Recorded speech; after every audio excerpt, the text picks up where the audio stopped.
Biasa saya suka masak kat luar, dalam tu ada je dah gas, tapi tak tahulah. Tenang, mungkin sebab dapat melihat keindahan hijau-hijau pokok-pokok saya ni kan. Okey, hari ni saya nak masak musuh simple je. Tauco. Okey. Kita potong bawang merah. Lepas tu halia dan juga bawang putih. Bawang ni kalau lagi banyak lagi sedap.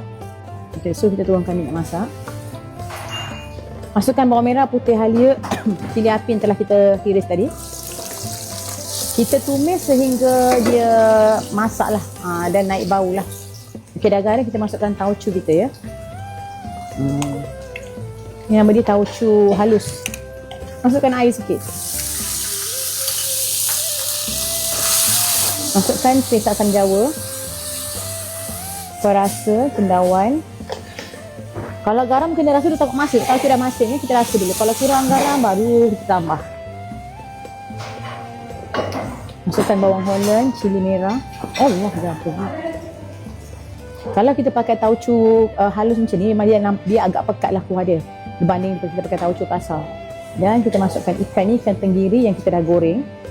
Saya masak ni lah hari ni penat berbalik syuting. Masak simple je lah. Okay, dah siap dah kita punya tauco.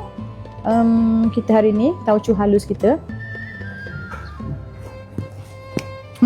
Mantap.